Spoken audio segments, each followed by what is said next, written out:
अंडाणु की संरचना, उसके अंदर हम एग मेम्ब्रेन्स के बारे में पढ़ेंगे। BSc second year, paper second, developmental biology, unit first. अंडाणु की संरचना की अगर हम बात करें तो ये बड़े आकार की एक पित्तक युक्त कोशिका होती है। जहाँ तक आप सभी समझते हैं, पित्तक एक पोषक पदार्थ होता है जो एग के अंदर भ्रूण विकसित हो रहा होता है, उसको पोषण प्रदान करने हेतु आवश्यक होता है।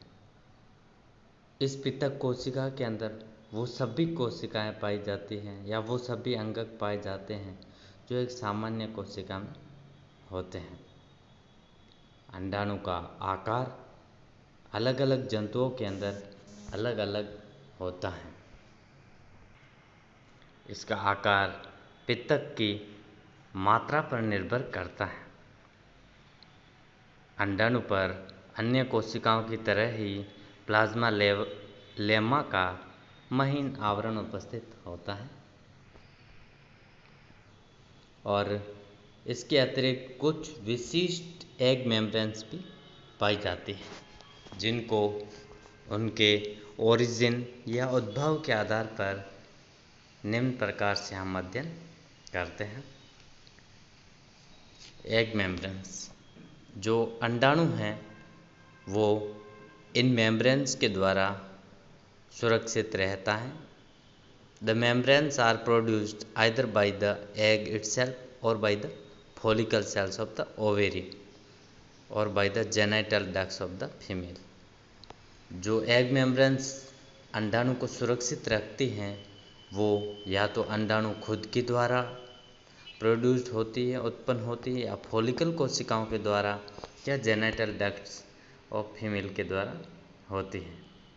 इस आधार पर इनको 3 भागों के अंदर डिवाइड करते हैं। इनका ओरिजिन कहाँ से हुआ इस आधार पर सबसे पहले primary membranes, secondary membranes and tertiary membrane. Primary membranes की अगर हम बात करें, ये एग मेम्ब्रेन्स या अंडकलाएँ अंडाशय में स्वयं अंडाणु द्वारा अपने चारों तरफ बनाई जाते हैं। The membrane secreted bye egg cytoplasm, जो अंडाणु का कोशिका द्रव्य है जिसको ऊप्लाज्म भी कहते हैं, उसके द्वारा बनती है। They are closely attached to the surface of the egg. ये अंडाणु की सतह से बहुत नज़दीक से अटैच रहते हैं और the primary membranes are name differentially in the different animals के अंदर अलग अलग नामों से जाने जाते हैं। निम्न प्रकार के हैं प्लाज्मा मेम्ब्रेन।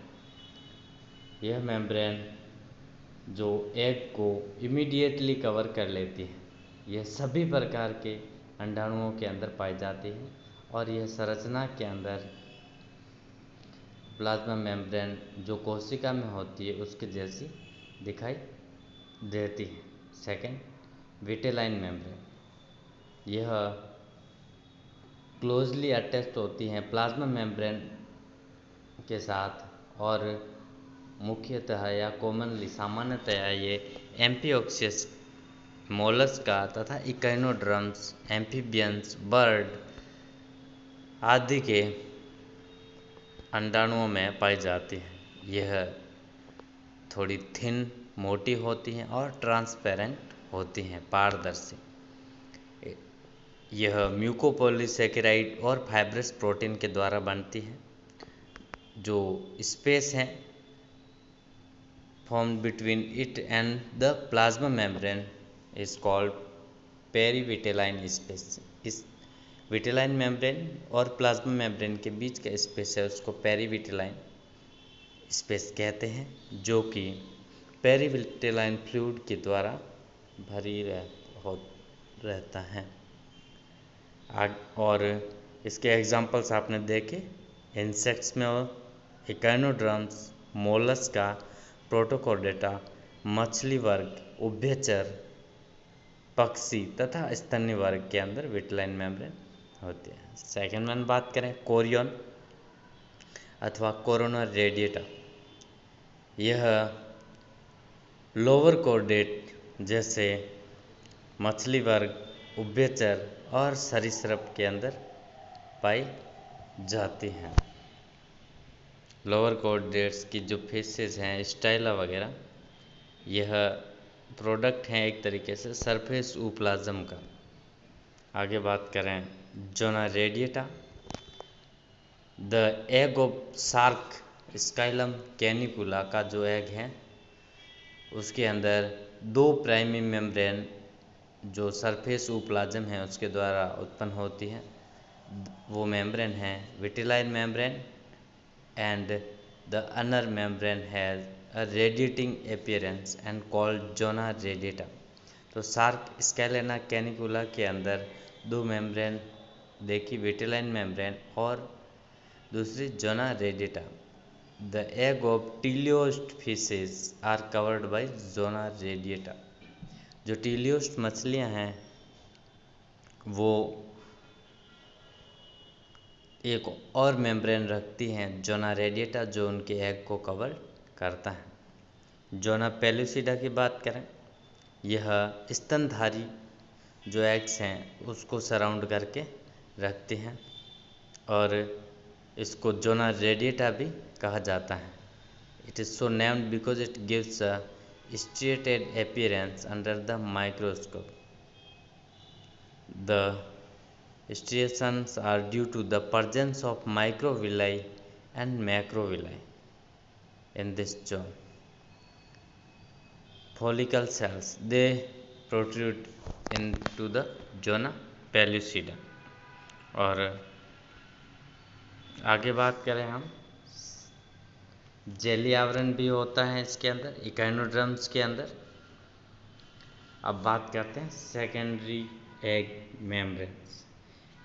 ये एग मेम्ब्रेन्स अंडाशय के उत्तक द्वारा अंडाणु के चारों ओर निर्मित की जाती है और निम्न रूपों के अंदर पाई जाती है। The secondary egg membranes are produced by the follicle cells, all cells found around the developing oocyte of the ovary. These membranes are usually tough and impermeable. The secondary membranes are as follows. ये निम्न प्रकार की होती हैं। First one बात करें Korean. This is a common outer covering in the eggs of insect, ascidians and cyclostomes. It is found outside the vitelline membrane. यह vitelline membrane के बाहर की तरफ होती है। यह कोरियन इज टफ और इम्परमिएबल होती है, थोड़ी हार्ड होती है और अपारदर्शी होती है। It is provided with 1 or more opening called micropyle through which the sperm enter the egg. इसके अंदर 1 या 2 ओपनिंग होती है जिनको माइक्रोपाइल कहा जाता है। कीट के अंडों के अंदर हम स्ट्रक्चर में देखते हैं इसको, और वहाँ से जो स्पर्म है वो एग के अंदर एंट्री लेता है। Second, corona radiata. It is found in mammalian egg. This membrane is formed of a layer of follicle cells. The cells are radially arranged around the zona pellucida. Tertiary egg membranes की अगर हम बात करें तो ये अंडाणु पर अंडवाहिनी या गर्भाशय के विभिन्न भागों में स्थित विशिष्ट कोशिकाओं द्वारा स्रावित की जाती हैं। The membranes are produced by the oviduct. निम्न प्रकार की होती हैं। फर्स्ट वन बात करें, इसके अंदर जेली आवरण होता है, जैसे उदाहरण है उभयचर के अंदर चैलेजी, उदाहरण पक्षी वर्ग में एल्ब्यूमिन स्तर की लेयर हैं जो निमेटोड्स तथा पक्षी वर्ग सेल मेम्ब्रेन भीतरी व बाहरी पक्षी वर्ग के अंदर होती हैं तथा कवच शार्क व पक्षी वर्ग के अंदर होती हैं। जंतुओं के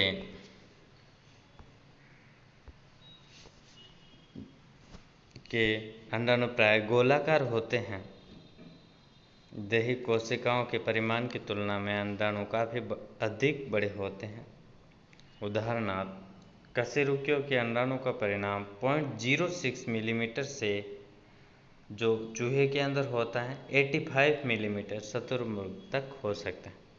अंडाणु पिगमेंट युक्त होते हैं तथा इनका रंग इनके कोशिका द्रव्य में उपस्थित रंगा कणों पर निर्भर करता है।